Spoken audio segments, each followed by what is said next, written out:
70-31. Still hard to believe the Huskers have 539 yards rushing yards put on them in the Big Ten championship game, but it's over. It's in the past. We now must look forward. And, Mark, that isn't too nice either. Georgia awaits in the Capital One Bowl. What's the scariest thing about this Bulldogs team that was one play away from playing for the national championship? Well, Chase, people say the SEC is the best football conference in college football. Well, this is the second best team. What was it, 5-6 yards away from beating Alabama, who's going to play Notre Dame in the championship game. This team's for real. They took on big competition this year. Florida. You know, they lost South Carolina, and then they play Alabama. They played 3 top 10 teams this season, and they had a great fight against Alabama. Gurley, the freshman running back, ran for 122 yards against probably the best defense in the country. Just think about that. Wisconsin scored 70.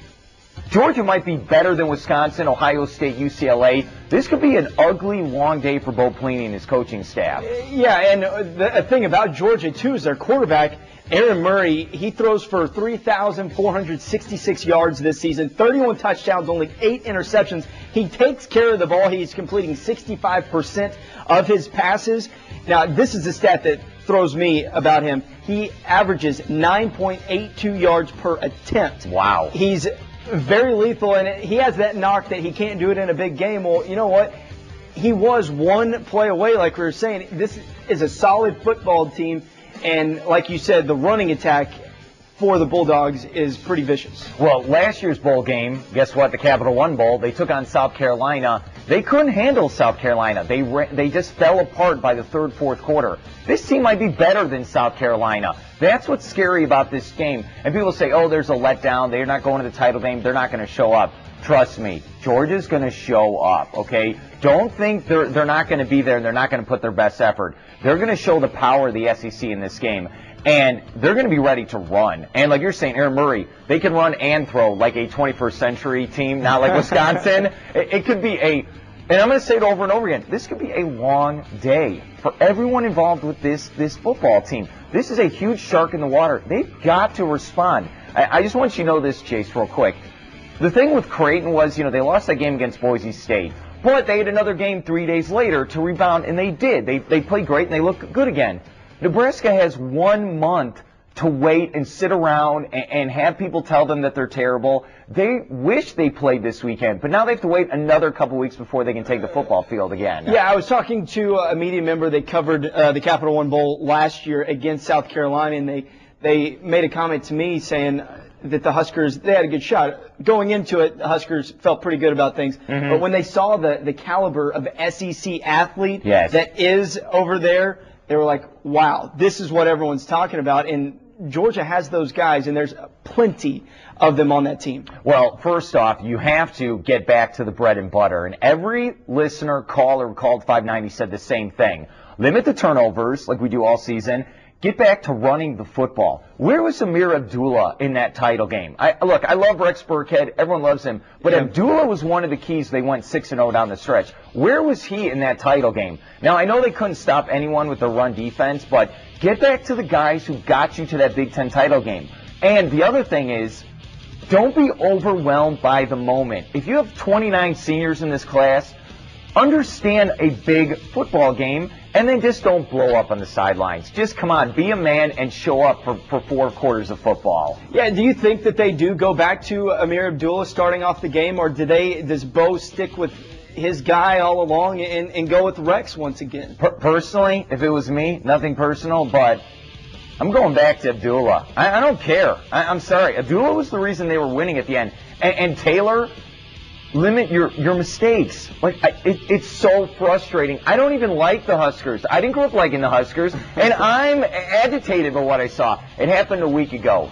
Get back to limiting turnovers, stopping the run, and get the ball to Amir Abdullah. I don't know why that was so hard they couldn't do it in Indianapolis. Now let's talk about the Huskers' defense. Okay. I'm sure that psyche has to be absolutely obliterated after getting a big 7-0 hung on you in the Big Ten championship game. What do you think changes from the end of that game until the bowl game for the defense to get that confidence back? Because going into the Big Ten championship game, the defense had that swagger, as everyone talks about. They had that confidence, and clearly it had to be shot to all pieces after that game against Wisconsin. The defense was so bad that Brett Bielema now coaches for Arkansas. That's how bad it was when you watch the game. It's one of those things where, do we understand the jet sweep? I know all the football insiders said that all week. Oh, they kept running the jet sweep.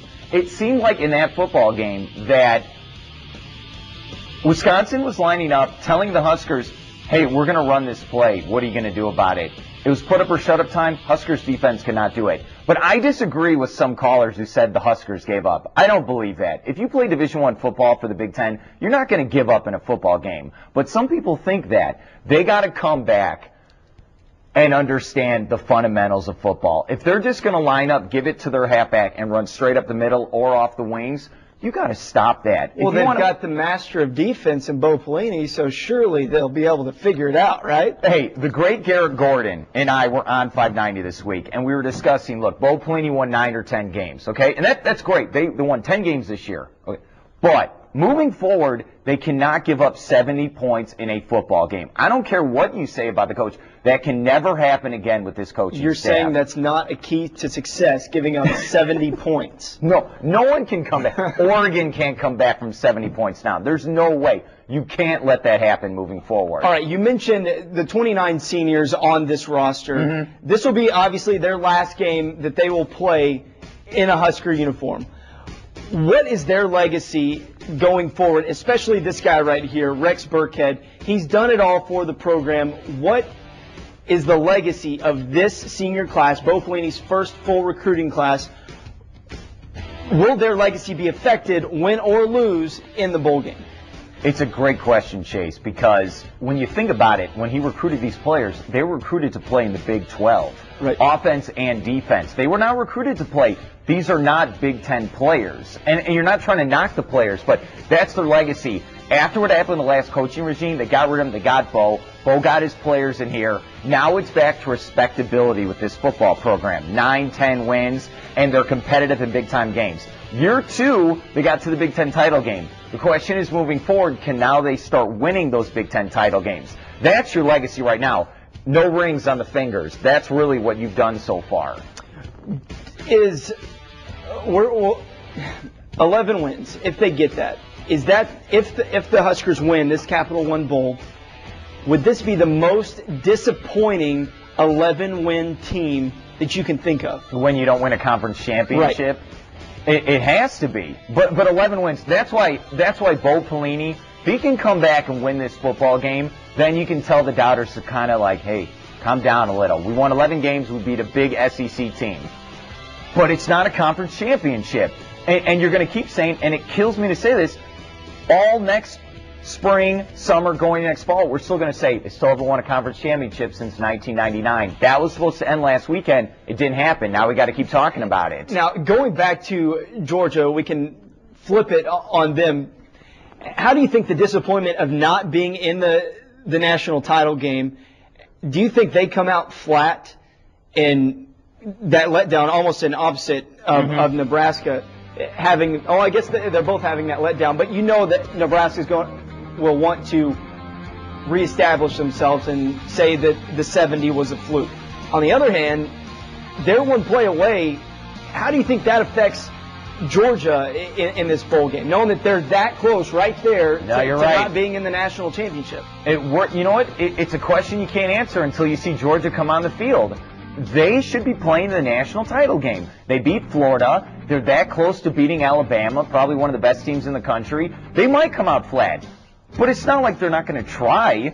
Sure. You know, what's funny is I always say in sports, both teams want to win. You know, it's not like you're going to show up and be like, well, you know, got to make sure Nebraska wins. That's not going to happen. Georgia will show up and play football. But it is a huge letdown. If they kill Nebraska, they're going to say, so what? We should be playing for the championship against Notre Dame. It might be a letdown for them. Picking these bowl games that happen a month after the season are so hard to figure out think about what's going to happen because of such a long lapse in between games. All right, well, Mark, as you know, it's that time of year for the coaching carousel to heat up. We've seen tons of hires and fires already, but will there be a change in Lincoln? Plus, Johnny Football makes history last night. We talk Heisman and coaching rumors next as Sound Off rolls on.